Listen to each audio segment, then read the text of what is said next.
أعوذ بالله من الشيطان الرجيم. بسم الله الرحمن الرحيم. الحمد لله رب العالمين الرحمن الرحيم مالك يوم الدين إياك نعبد وإياك نستعين اهدنا الصراط المستقيم صراط الذين أنعمت عليهم غير المغضوب عليهم ولا الضالين.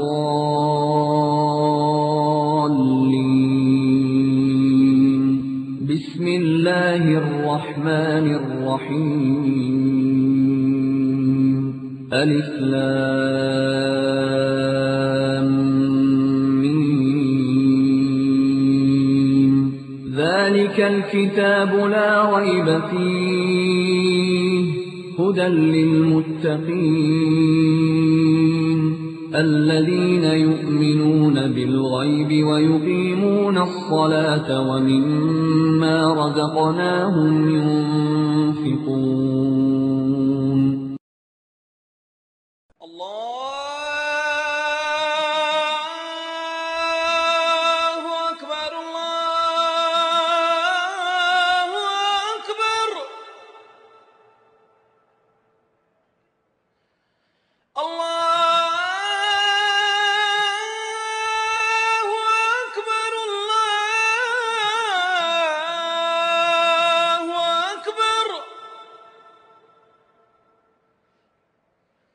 کی نوک پہ اسلام میں جو محمد الرسول صلی اللہ علیہ وسلم نے جو شریعت نازل کی ہے اس شریعت میں کہیں قطب کا نام و نشان موجود ہے؟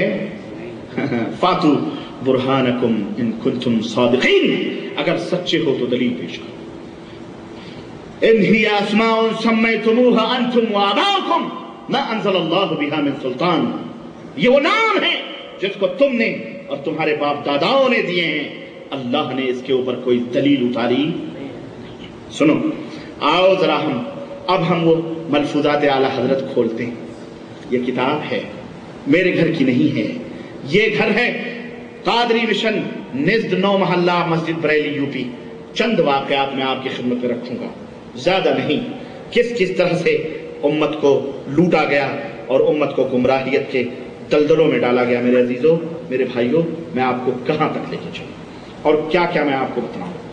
اللہ کے نبی صلی اللہ علیہ وسلم کے سلسلے میں حاضر و ناظر کا عقیدہ ہو، یا نبی کریم صلی اللہ علیہ وسلم کی قبر کی زندگی کا مسئلہ ہو، یا اللہ کے رسول صلی اللہ علیہ وسلم کے علم غیب کا مسئلہ ہو، یا اللہ کے رسول صلی اللہ علیہ وسلم کے نور اور بشر کا مسئلہ ہو، ہم اہل السنہ والجماعہ جو حقیقت میں کتاب و سنت کے علم بردار ہیں، اور اگر کوئی مائی کا لال اللہ نے اسے ایک توفیق دی ہے تو اسے چیلنج کرنا چاہے کر سکتا ہے کسی بھی عدالت میں. ہم یہ دعوے کے ساتھ کہتے ہیں کہ اللہ اور اس کے رسول کے فرمان میں کہیں یہ بات نہیں ملتی ہے کہ اللہ کے رسول صلی اللہ علیہ وسلم نور سے پیدا کیے گئے ہیں. اللہ کے رسول صلی اللہ علیہ وسلم آدم کے بیٹے ہیں اور تمام انبیاء آدم کے بیٹے ہیں، تمام رسول آدم کے بیٹے ہیں. اور آدم کو قرآن کہتا ہے کہ میں نے مٹی سے بنایا. کس سے بنایا ہے؟ یہ ہو نہیں سکتا کہ باپ کسی اور نطفے کا ہو اور بیٹا کسی. ہمارے نبی مٹی سے بنائے گئے ہیں، ہمارے رسول صلی اللہ علیہ وسلم بشر ہیں، انسان ہیں. ہمارے نبی صلی اللہ علیہ وسلم اشرف المخلوقات میں بنائے گئے. خاندان میں بھی سب سے اشرف خاندان میں اللہ کے نبی کو پیدا کیا گیا، اور مخلوقات میں بھی سب سے اشرف مخلوقات جو انسان ہے. لقد کرمنا بنی آدم، جس کو خطاب دیا اللہ تبارک تعالیٰ نے. اللہ رب العزت نے کہ انسان کو ہم نے تمام مخلوقات میں سب سے اشرف مقام عطا فرمایا ہے. اللہ کے نبی اس میں سے پیدا ہوئے. اللہ کے نبی کو غیب کا علم نہیں تھا، اور اگر کوئی کہتا ہے تو دنیا کا بدترین کذاب ہے، جھوٹا ہے، مشرک ہے. وہ اللہ کے نبی مر گئے، قبر اللہ کے نبی بولو، اور جو یہ عقیدہ نہ رکھے وہ کافر ہے. اس لیے کہ ابو بکر صدیق کا یہ بیان ہے کہ نبی کریم صلی اللہ علیہ وسلم مر چکے ہیں.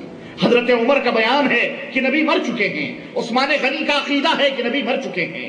علی کا عقیدہ ہے کہ نبی مر چکے ہیں، فاطمہ عائشہ ازواج مطہرات کا یہ عقیدہ ہے کہ نبی کریم صلی اللہ علیہ وسلم وفات پا چکے ہیں، نبی کریم صلی اللہ علیہ وسلم زندہ، بولو، جو زندہ مانے وہ کافر ہے، جو زندہ مانے وہ کون ہے؟ وہ مسلمان نہیں ہے۔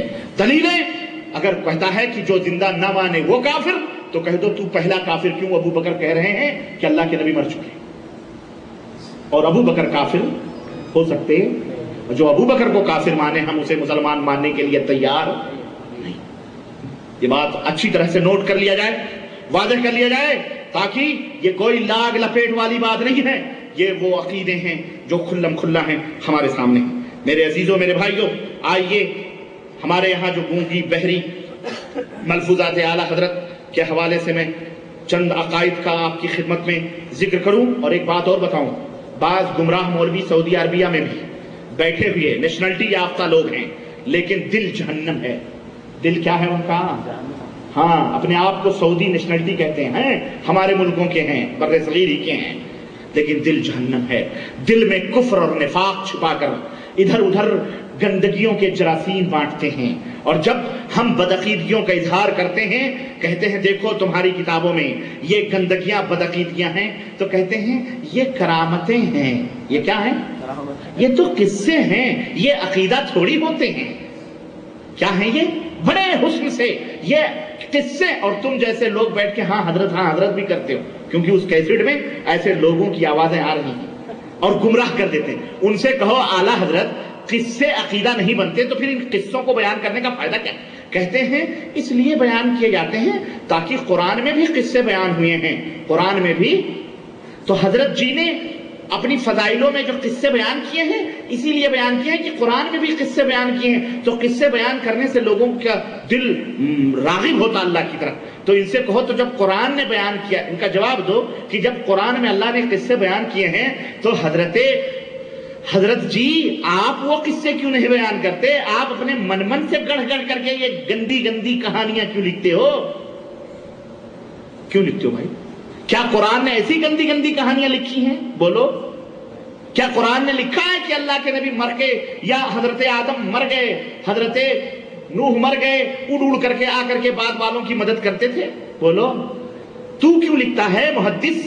تو کیوں لکھتا ہے شیخ الحدیث؟ تو بتا، تو کیوں لکھتا ہے ایسے گندے گندے کہانیاں؟ تو کیوں لکھتا ہے بھائی؟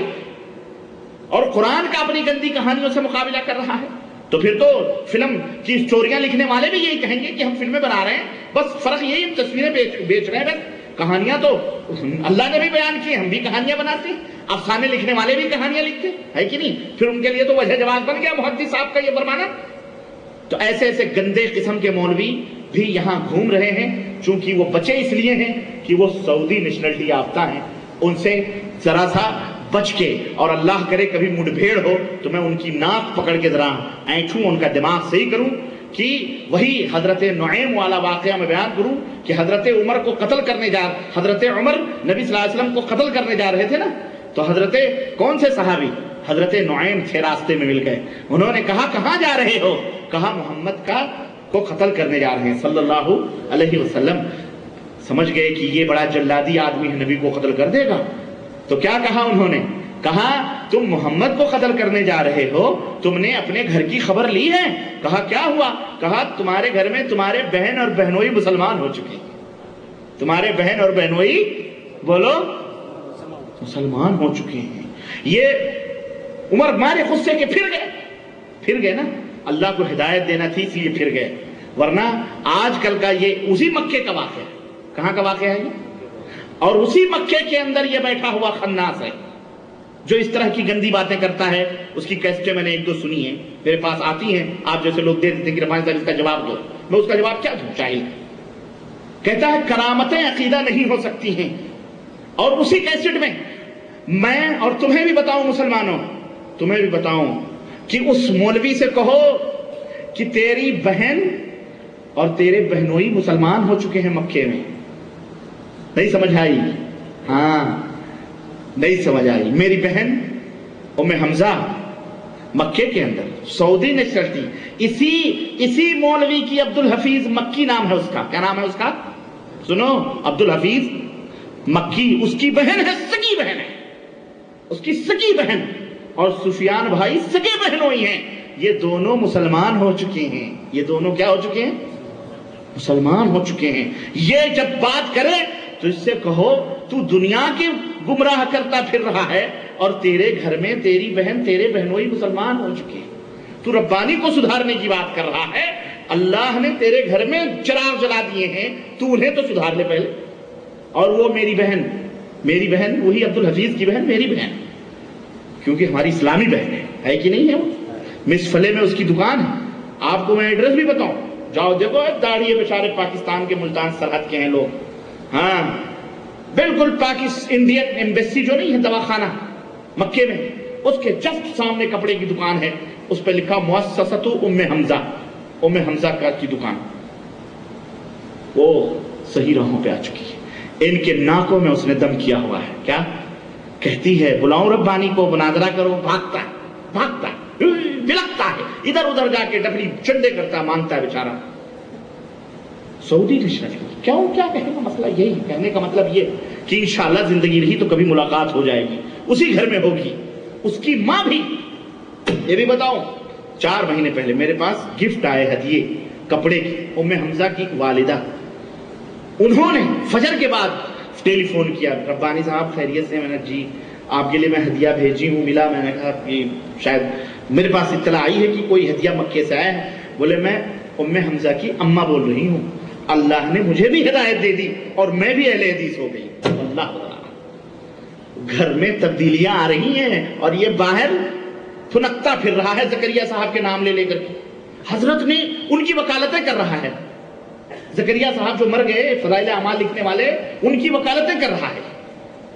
اللہ تعالیٰ اسے بھی ہدایت عطا فرمائے. بولو آمین. اللہ جیسے عمر کو ہدایت دیا، پہلے بہنوئی مسلمان ہوئے، اللہ اس کو بھی، سالے کو بھی کیا کرے؟ ہمارے سفیان بھائی کا سالے ہی تو ہوا نا، تو ہمارا بھی ہوا نا. اللہ اسے بھی ہدایت بولو عطا فرمائے. خیر، کہنے کا مطلب یہ ہے کہ ایسے جراثیم یہ سب وہیں سے آئے ہوئے لوگ ہیں جو آ کر کے یہاں کی فضاؤں کو بھی گندا کر رہے ہیں. الغرض میرے عزیزو، آؤ یہ دیکھو اعلیٰ حضرت کا ایک واقعہ ملفوظات میں بیان کروں کہ اعلیٰ حضرت کیا فرماتے ہیں. ملفوظات اعلیٰ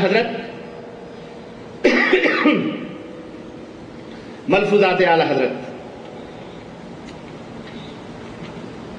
اور صفحہ نمبر 108. کسی نے اعلیٰ حضرت سے پوچھا کہ حضرت یہ بتائیں، بلکہ اس سے آگے بھی ہم چلتے ہیں، مرید کو بعد وفات شیخ قبر پر کس طرح ادب کرنا چاہیے؟ مرید کو مرنے کے بعد شیخ کی قبر پر کس طرح ادب کرنا چاہیے؟ کہتے ہیں کہ 4 ہاتھ کے فاصلے پر کھڑا ہو. کتنے ہاتھ کے؟ ملفوظات حصہ اول صفحہ نمبر 97. فاتحہ پڑھے اور اس کی زندگی میں جیسا ادب کرتا تھا سامنے سے حاضر ہو. بالی سے حاضر ہونے میں مڑ کر دیکھنا پڑتا ہے، سرہانے سے نہ حاضر ہو، بلکہ کہاں سے حاضر ہو؟ پیتانے سے، کیونکہ سرہانے سے حاضر ہوگا تو مڑ کے دیکھنا پڑتا ہے. نہیں سمجھ آئی؟ ہاں، نومن مٹی کے نیچے اس کو کیا کرنا پڑتا ہے؟ اعلیٰ حضرت سے پوچھو، جو بندہ نومن مٹی کے نیچے پڑھ کے دیکھ سکتا ہے سامنے سے آتے ہوئے بندے کو، وہ پیچھے نہیں دیکھ سکتا.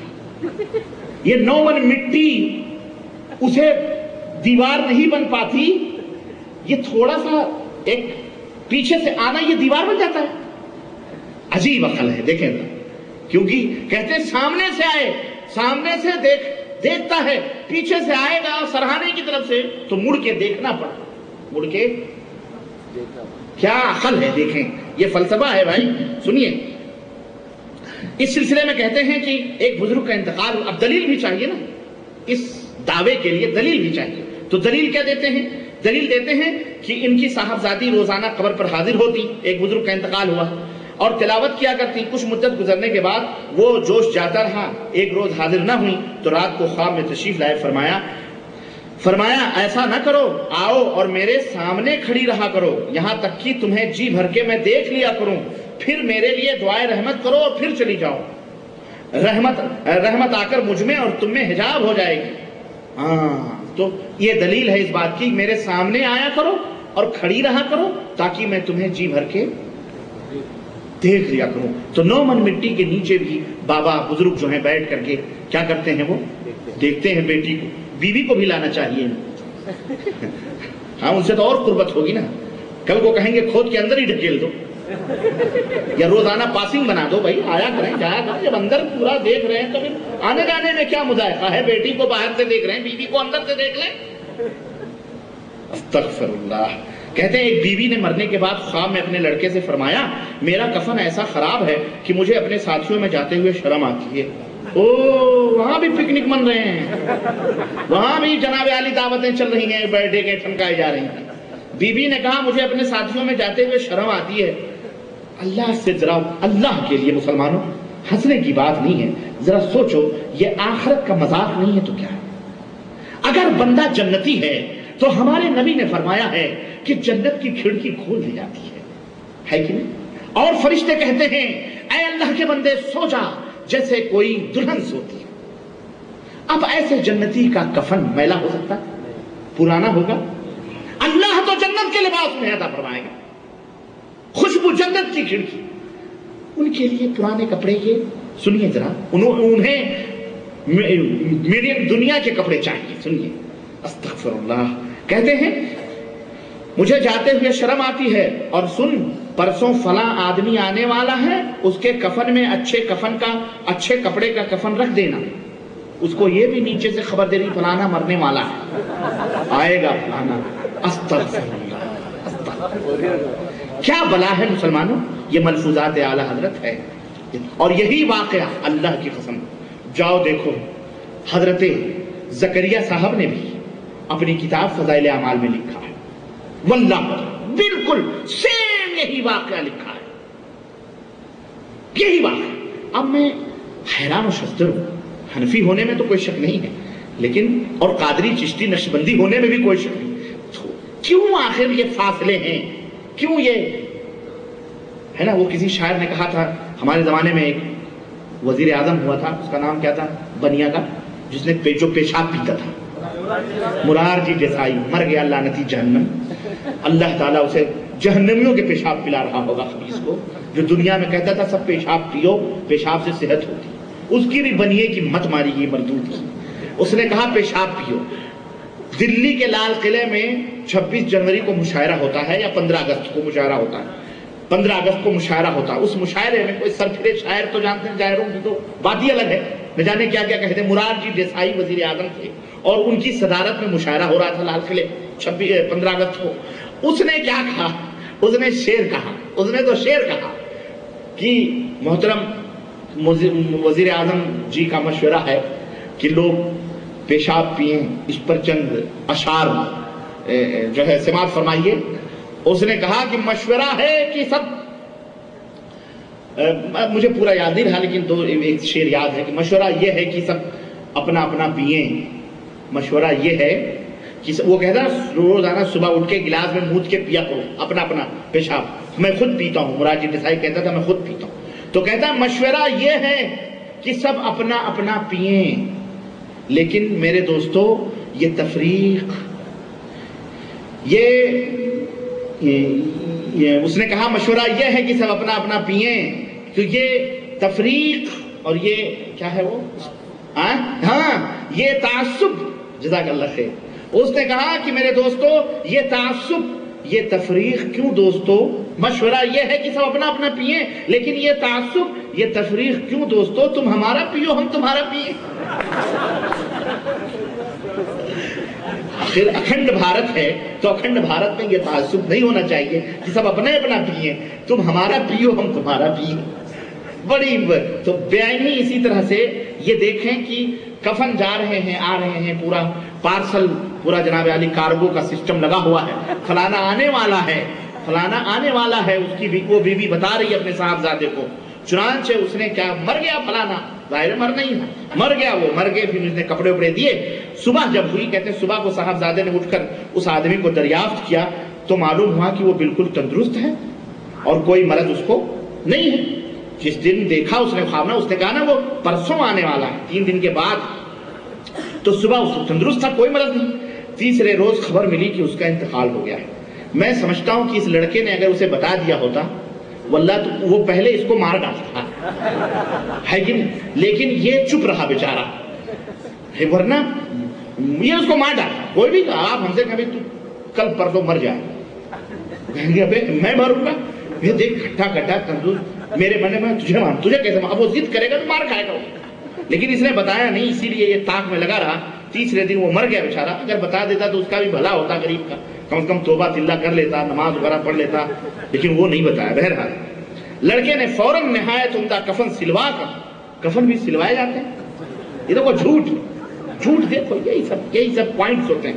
اللہ کے نبی نے سلوائے، کفن سلوائے، سنو نہیں، دیکھو عمدہ کفن سلوا کر اس کے کفن میں رکھ دیا اور کہا کہ یہ میری ماں کو پہنچا دینا. اس کو باقاعدہ نصیحت بھی کر رہا مردے کو کہ یہ میری ماں کو پہنچا دینا. رات کو وہ صالحہ خواب میں آئیں، وہ نیک بیوی جنہوں نے انفارمیشن دیا تھا نیچے انڈر گراؤنڈ سے، تشریف لائیں اور بیٹے سے کہا بیٹا اللہ تجھے جزائے خیر دے، تم نے بہت اچھا کفن بھیجا، بہت اچھا کفن بھیجا. میرا خیال اسے جنت کا کپڑا نصیب نہیں ہوا رہا ہوگا، اس لیے یہ دنیا کے چکروں میں پڑی رہی، دنیا ہی میں گھومتی رہی. اعلیٰ حضرت فرماتے ہیں کہ احبان ابن سیفی رضی اللہ تعالیٰ عنہ، ان کے کفن میں ایک تہبند زائد چلا گیا. رات کو اپنے صاحبزادے کو خواب میں آیا، فرمایا تہبند لو، اور الگنی پر ڈال دیا. صبح ان کی آنکھ کھلی تو وہیں رکھا ملا. مردہ آ کے قبر سے جو زائد لنگی گئی تھی، وہ آ کے الگنی پر وہ جو رسی ہوتی ڈال کے چلا بھی گیا، اور صبح ہوئی تو وہاں موجود تھا. یہ یعنی باقاعدہ گھروں میں آنے جانے کا بھی سسٹم ہے باقاعدہ. اعلیٰ حضرت اس سے کیا بتلانا چاہ رہے ہیں؟ یہی نا کہ یہ تمام سب چیزیں درست ہیں اور یہ تمام سب عقیدے، یعنی گویا مردوں کو اس طرح، یہی وجہ تھی. ہاں مجھے یاد آیا، یہ دیکھو ملفوظات اعلیٰ حضرت نے اپنی فاتحہ کے لیے ایک بہت بڑی وصیت کی تھی. یہی سب واقعات بتلا کر کے وصیت کیا کرتے ہیں؟ کہتے ہیں کہ میرے اعزا اور رشتہ دار جو ہیں، اگر بطیب خاطر ممکن ہو، خوشی سے اگر ممکن ہو تو فاتحے میں ہفتے میں 2-3 بار ان چیزوں میں سے کچھ بھیج دیا کریں. کون سی چیزیں ہیں؟ نمبر 1 سنو، دودھ کا برف خانہ ساز، دودھ کا برف خانہ ساز، اگرچہ بھینس کے دودھ کا ہونا تو چاہیے گائے کے دودھ کا، لیکن اگرچہ بھینس کے دودھ کا ہو تو برف خانہ ساز یعنی برف بنا کر کے بھیجا جائے خبر میں ہمارے. سنو، بھارے دودھ کا، مرغ کی بریانی نمبر 2، نمبر 3 مرغ پلاؤ، نمبر 4 خواہ بکری کا شامی کباب ہی صحیح، پراٹھے اور بالائی فیرنی، ارد کی فریری، دال مع ادرک اور لوازم کے، گوشت بھری کچوریاں، سیب کا پانی، انار کا پانی، سوڈے کی بوتل، دودھ کا برف. اگر روزانہ ایک چیز ہو سکے یوں کرو، یا جیسے مناسب جانو، مگر بطیب خاطر، میرے لکھنے پر مجبور نہ. یہ وصیت مرنے سے پہلے مجدد دین ملت امام اعلیٰ حضرت فاضل بریلوی اپنے گھر والوں کو لکھا رہے ہیں. آپ ذرا سا یہ وصیت آپ نے سن لیا، ذرا سا سوال یہ پیدا ہوتا ہے کہ شریعت مطہرہ میں اس قسم کی وصیت کا کوئی تصور ملتا ہے خیر القرون میں؟ نبی نے ایسی وصیت کی، صحابہ نے کی، ابو بکر عمر، صحابہ تابعین تابعین نے کی کہ میرے گھر میں برف خانہ ڈال دینا، مرغ پلاؤ، بریانیاں، فیرنیاں، شیرنیاں، پتہ نہیں کیا کیا. لیکن چونکہ یہ واقعات بتا کر یہ عقیدہ دیتے ہیں کہ لوگوں یہ صحیح ہے، تم اس طرح کے نیاز اور فاتحے دلاؤ گے، ظاہر ہے اگر ہم تک بھی پہنچتا ہے، ہم تک بھی. ایک صاحب بتانے لگے کہ ایک جگہ گیا میں فاتحہ دینے کے لیے، تو اس عورت نے، کلکتہ کا واقعہ یا کہاں کا اللہ بہتر جانے، اس عورت نے ساری پتیلیاں رکھی قسم کے کھانے کی. تو جب دیکھا سب تھوڑی کھلی تھی اور ایک کٹورے میں، پیالے میں کوئی چیز رکھی تھی، اس نے وہ بند تھی. اس نے، مولوی نے کیا کہا، میں نے اس کو کھول دیا. جب میں نے اس کو کھولا تو اس میں بیڑیاں رکھی تھی. کیا رکھی تھی؟ بیڑیاں. تو میں نے اس کو کہا کہ بھائی یہ قرآن پڑھا جائے گا، یہاں فاتحہ ہوگا، اللہ رسول کا نام آئے گا، یہ بیڑیاں آپ نے کیوں رکھی؟ کہا مولوی صاحب ایسا ہے کہ ان کو بیڑیاں بہت پسند تھیں، بیڑی بہت پیتے تھے، ہم نے سوچا کہ سپلائی کر دیں جب تک پہنچ جائے۔ مولوی کوئی کھرا تھا، بس الٹا ہی بول دیا، وہ بھی الٹا بول دیا، کہا کہ تم بھی تو ان کو بہت پسند تھی، تم پہ بھی فاتحہ پڑھ۔ اب اس گاؤں میں جھگڑا ہو گیا، لڑائی ہو گئی، اس نے چلایا، مولوی نے میری بے عزتی کری، میری یہ کہی، یہ گاؤں والے جمع ہو گئے، بھائی دیکھو میں نے بے عزتی نہیں کی۔ کہا کیوں تم نے کہیں سی بدتمیزی بات کی؟ بولے میں نے کوئی بدتمیزی بات نہیں کی، انہیں پوچھو۔ اب وہ عورت کہنے نہیں، انہیں سے مولوی سے پوچھو، مولوی نے مجھے گالی دی۔ تو بہرحال مولوی مجبور کیا گیا، تو مولوی نے کہا بھائی دیکھو فاتحہ ایک متبرک چیز ہے۔ بولے ہاں۔ بولے اس میں شراب، بیڑی، کباب یہ سب لانے کی کیا ضرورت؟ بولے ہاں۔ بولے یہ بیڑی لا کے رکھی، تو میں نے کہا یہ ہٹا لو، اس کی کیا ضرورت ہے؟ تو کہنے لگی نہیں یہ ہمارے مرد کو بہت پسند تھا۔ تو مجھے غصہ لگا، میں نے کہا تو بھی تو پسند تھی، تو بھی سو جا، میں فاتحہ پڑھ دیتا ہوں۔ تو کہا مولوی نے بہت اچھی بات کہی، صحیح بات، یہ صحیح بات۔ تو ایسے ایسے اب یہ فاتحہ میں جو زندگی میں کھاتے ہیں اس لیے ان کو سپلائی کیا جاتا ہے اندر۔ ہاں تو یہ اعلیٰ حضرت نے یہ باقاعدہ وصیت نامہ لکھوا کر کے یہ سپلائی کیا، یہ سپلائی کرو اس طرح سے، تاکہ ہم اب دیکھیں اس میں ان کا تو کوئی فائدہ نہیں ہوتا، یہ اور بات ہے، لیکن ان کے خاندان، اعزا قارب، مرید، مجاور سب پلتے ہیں، کھاتے ہیں، ایک دھندا چلتا ہے اور ایک کھانے پینے کا نظام چلتا ہے، اور اسی طرح سے بدعت اور شرک پروان چڑھتے ہیں۔ تو اسی طرح سے یہ بھی ہے۔ کہتے ہیں کہ حضرت جنید بغدادی کے بارے میں میرے عزیزو، اعوذ باللہ،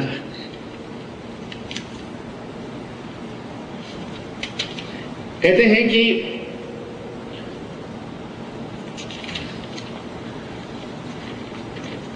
حضرت کہتے ہیں غالباً ایک عرض کیا کسی نے کہ حضور یہ واقعہ کس کتاب میں ہے، کہ حضرت سید الطائفہ جنید بغدادی رحمۃ اللہ علیہ نے یا اللہ فرمایا اور دریا سے اتر گئے، پورا واقعہ یاد نہیں آ رہا ہے، یہ حصہ اول صفحہ نمبر 108۔ تو ارشاد فرمایا کہ غالباً یہ واقعہ حدیقہ ندیہ میں ہے، یہ واقعہ حدیقہ ندیہ میں ہے کہ ایک مرتبہ حضرت سیدی جنید بغدادی رحمۃ اللہ علیہ دریائے دجلہ پر تشریف لائے اور یا اللہ کہتے ہوئے اس پر زمین کی طرح چلنے لگے۔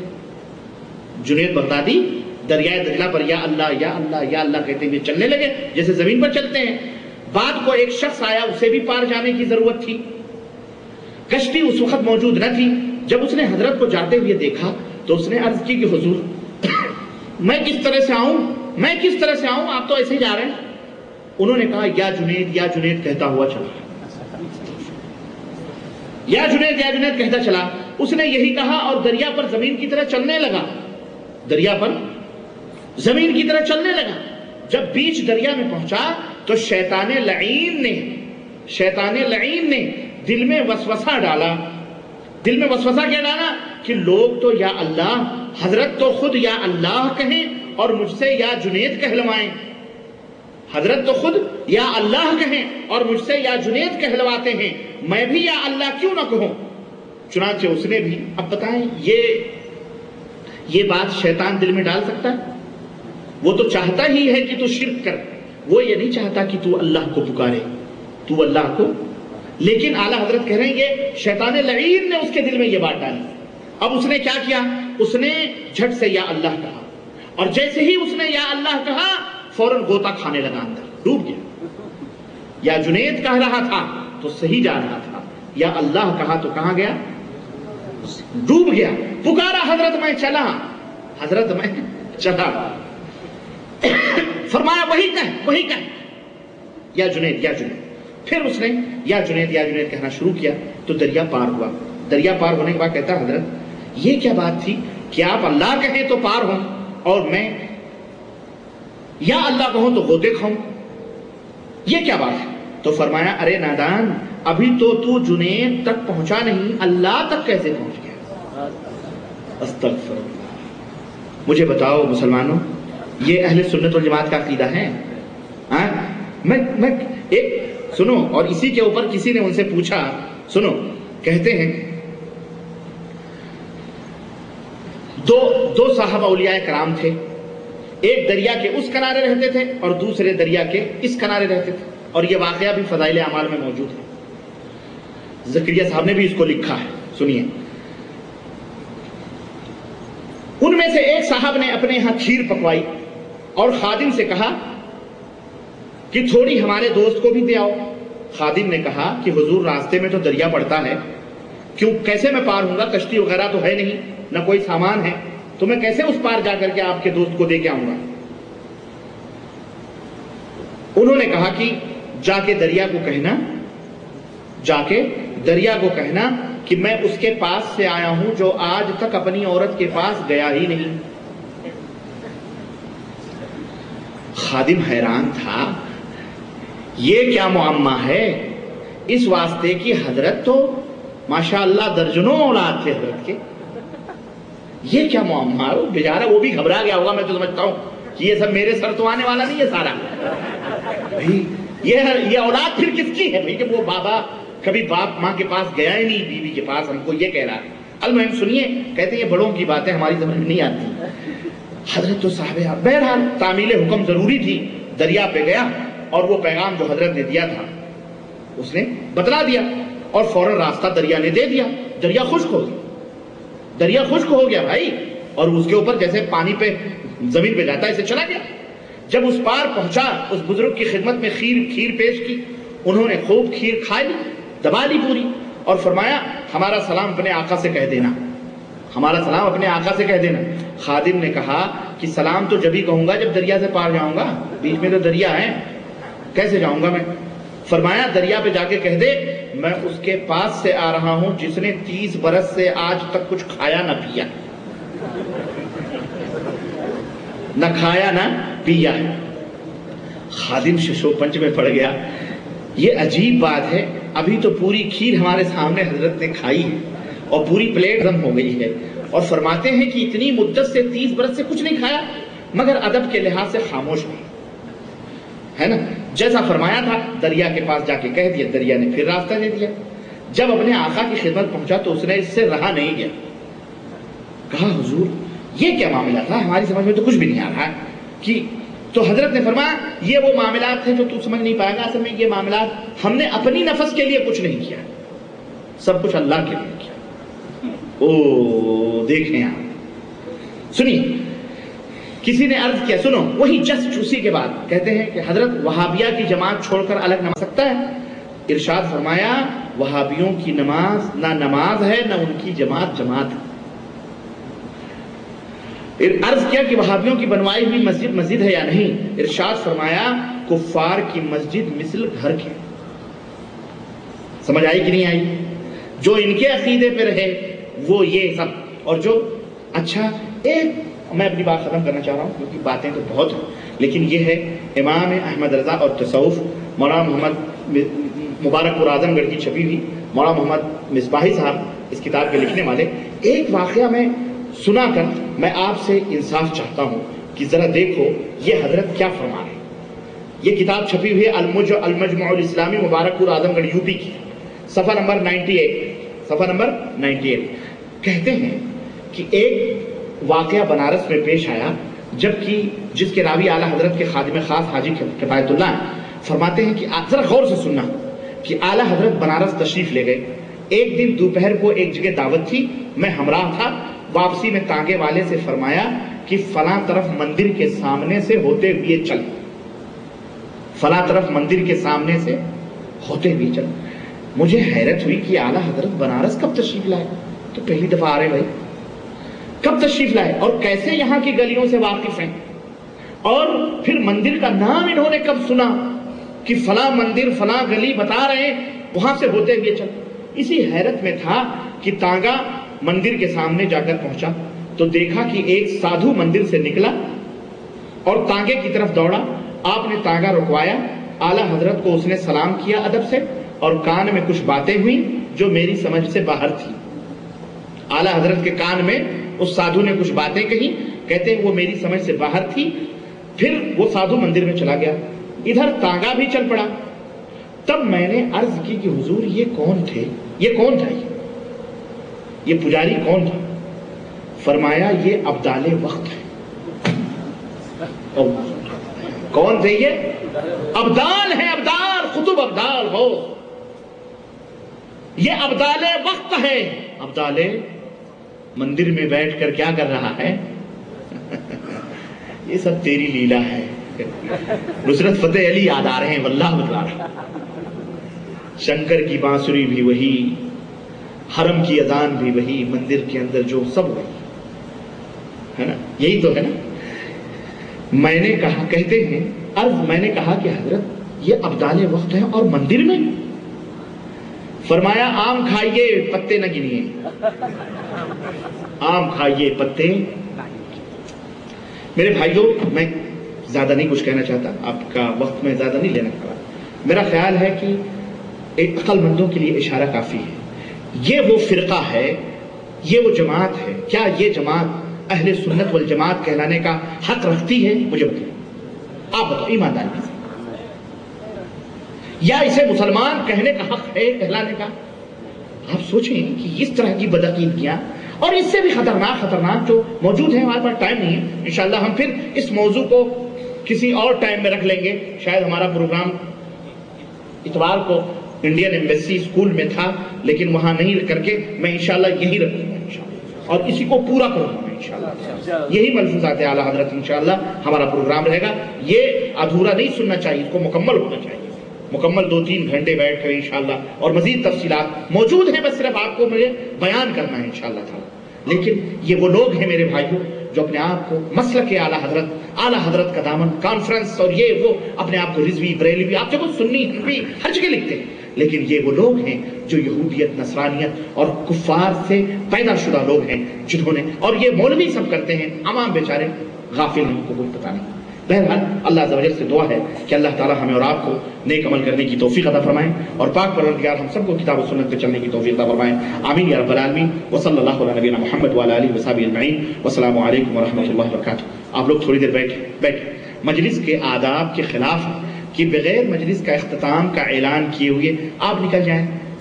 ہم آپ کے گھر جائیں، سپوز ہم آپ کے گھر آپ کی دعوت پہ جائیں اور کھانا کھا لیں اور ہاتھ دھل کر بغیر آپ سے پوچھے ہوئے، بغیر آپ کی اجازت کے جوتے پہنے نکل جائیں. آپ بتائیں ہمارے بارے میں آپ کا کیا خیال ہو؟ آپ کو ہم نے بلایا ہے، ہم نے دعوت دی، آپ بیٹھیں جہاں آپ نے 1 گھنٹہ بیٹھے ہیں. آپ 2 منٹ کی بات ہے، اعلان سنیں اور ادب کے ساتھ بات آواز ہے. ہمارا یہی طریقہ ہونا چاہیے ہر مجلس میں. اٹھ کے باہر جانے بری بات نہیں ہے. اللہ جزائے خیر کا فرمائے. سوال یہ میں سمجھتا ہوں کہ اکثر لوگ قرآن شریف کو ورق پلٹانے کے اپنا لب و دہن انگلی پر لگا کر ورق پلٹانا یہ فعل کوئی حرج نہیں ہے. لعاب تو پاک ہی ہے، اس لیے بیچارے پلٹاتے ہیں تاکہ ورق آسانی کے ساتھ کھل جائے، ورنہ ایسی کوئی بات نہیں. باقی اعلانات آپ سن لیں. حضرات، ابھی تک آپ ملفوظات اعلیٰ حضرت پر فضیلت الشیخ سے، میرا ربانی حمد اللہ سے چند باتیں انہی کی کتابوں سے اور انہی کے مسلک اور مذہب سے، انہی کے جو ہے پریس سے چھپی ہوئی کتابوں سے آپ سماعت فرما رہے تھے. اور انشاءاللہ الرحمن جیسا کہ شیخ نے بتایا ہے، انڈین ایمبیسی اسکول کا پروگرام اس لیے کینسل ہوا ہے کہ وہاں تو اختبارات ہیں اور بچوں کی چھٹیاں ہو رہی، اس لیے آپ کو معلوم رہتا پہلے ٹائم، لہذا اس کو یہیں پر کیا جائے گا انشاءاللہ الرحمن.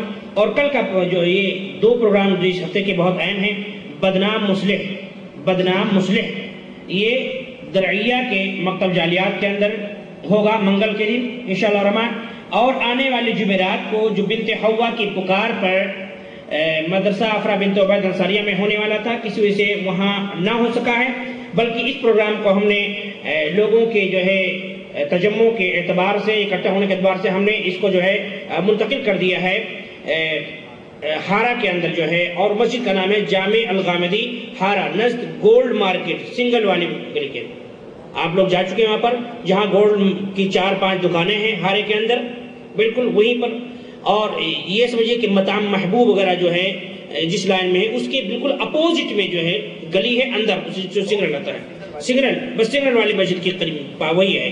وہاں پر انشاءاللہ جمعرات کو جو ہے یہ پروگرام ہوگا، بنت حوا کی پکار. بنت حوا سمجھ رہے ہیں نا؟